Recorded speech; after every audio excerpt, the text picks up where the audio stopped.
Good morning, student.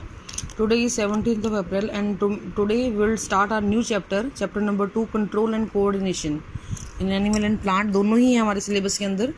Plant और animal के बीच में कैसे कंट्रोल करते हैं बॉडी और कैसे कोऑर्डिनेट कर रहे हैं.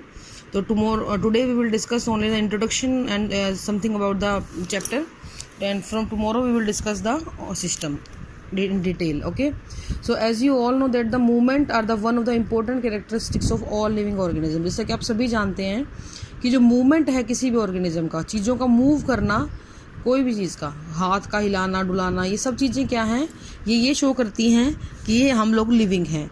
फॉर एग्जांपल ये एक पेन है, यहाँ पे पड़ा है, ये नॉन लिविंग है, ये अपने आप को मूव नहीं कर सकता.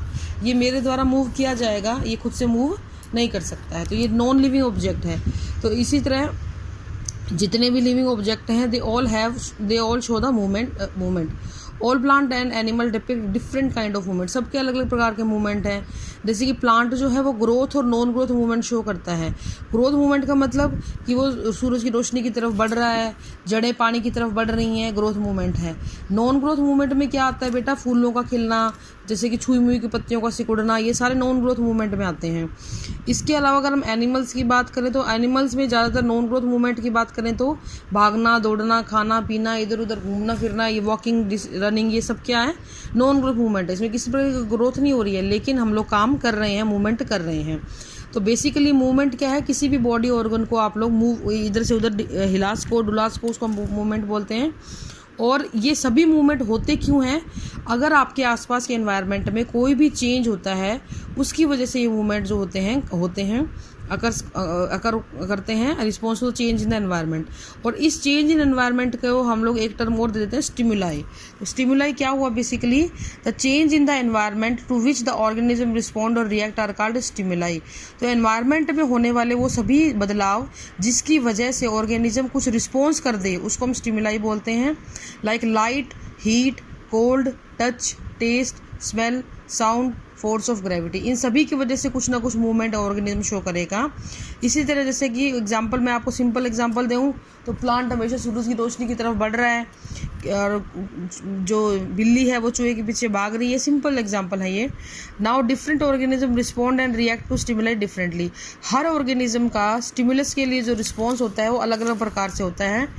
As plant do not have nervous system, they therefore do not possess any special structure और for perception of the external stimuli. पौधों के पास नर्वस सिस्टम नहीं है तो उनके पास कोई ऐसा कोई खास परसेप्शन के लिए सिस्टम नहीं होगा.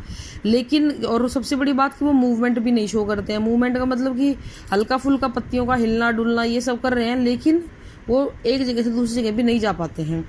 Still they response and react to external stimuli. वो फिर भी वो स्टिमुलस के लिए रिस्पॉन्स करते हैं. कैसे, उनके पास हार्मोन्स होते हैं और ये हार्मोन ही उनकी बॉडी को कोऑर्डिनेट करने का काम करते हैं, उनकी ग्रोथ में हेल्प करते हैं, उनकी शेप चेंज में हेल्प करते हैं.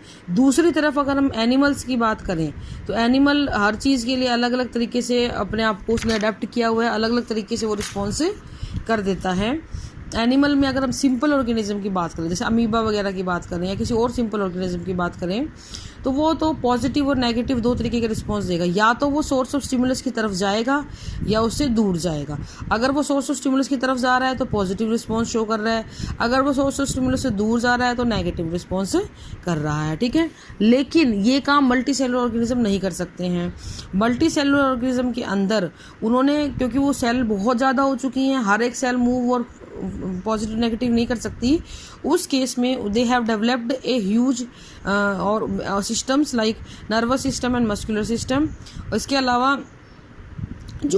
अलावा एक सिस्टम और है, दैट इज एंडोक्राइन सिस्टम, जो हेल्प करता है हमारे को कोऑर्डिनेट करने में. तो इसीलिए सभी ऑर्गेनिज्म, जितने भी कंसर्न्ड ऑर्गेनिज्म हैं, वो सभी के सभी एक सिस्टमेटिक वे में काम करें. कहने का मतलब ये है, फॉर एग्जांपल आपकी क्लास में कोई फंक्शन, कोई आप इवेंट हो रहा है या कोई फंक्शन कर रहे हो या क्लासरूम डेकोरेशन का ही आप काम कर रहे हो, तो कोई एक बच्चा सारे कामों को नहीं करेगा, आप काम को डिवाइड कर दोगे ताकि उस टास्क को कंप्लीट किया जा सके। बिल्कुल ऐसे ही हमारे भी बहुत सारे अलग अलग बॉडी ऑर्गन होते हैं, उनको सबको अलग अलग काम असाइन होता है और वो सारे इकट्ठे मिलके एक स्टिमुलस के प्रति रिस्पॉन्स को कंप्लीट करते हैं। इसी को हम बोलते हैं कोऑर्डिनेशन।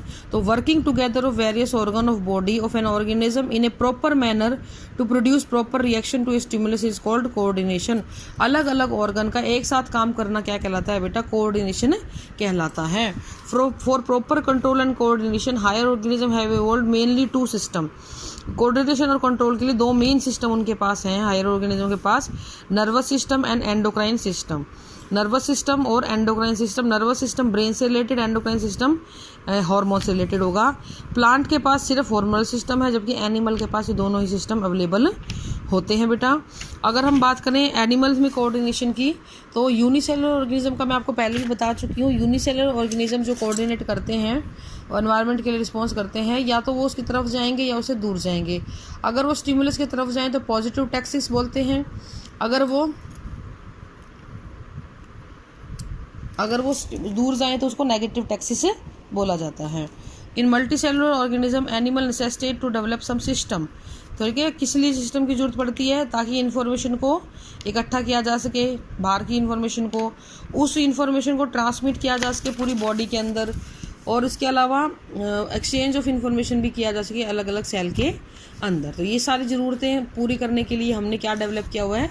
Nervous system. इसकी बात बेटा हम कल करेंगे। This is all for today. Thank you. Have a nice day.